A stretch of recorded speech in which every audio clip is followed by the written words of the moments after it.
If you want to try the Cricut Print and Cut feature, but you don't have a home printer, or maybe you have a printer, but it's not connecting, or it doesn't have any toner, then stick around. I'm going to show you exactly how to still get it done.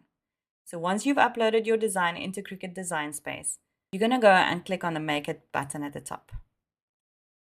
On the screen, just double check on the left-hand side that it is actually showing as Print and Cut, and then you're going to change your material size to whatever size you need. In my case, I'm going to use the letter size.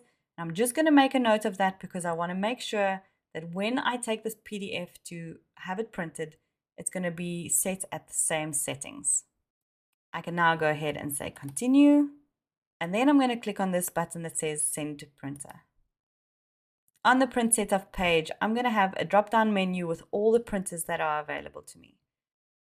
So what I'm looking for is something like Print to PDF, and if I have a look here, I've got Document Writer, I've got Microsoft Print to PDF, as well as Adobe PDF.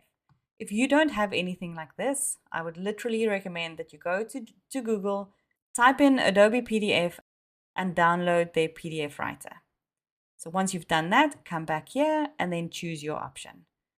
For the purpose of this exercise, I'm going to just choose Microsoft Print to PDF. I'm going to print one copy, and I always add a bleed. You can then go ahead and say print.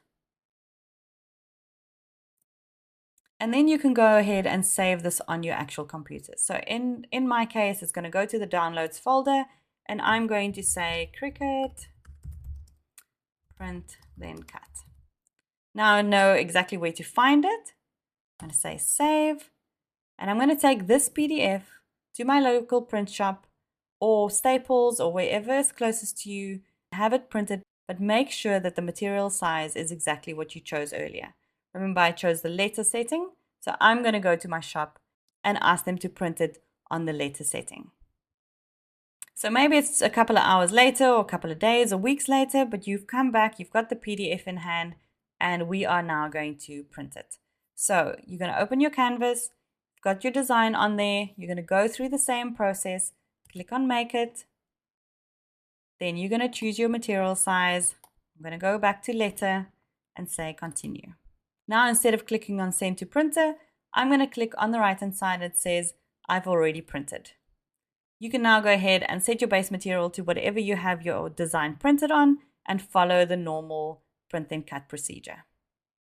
If this video was helpful or you came across any issues or errors, please let me know in the comments below, and I can reply to you or make some follow-up videos on troubleshooting some of the errors.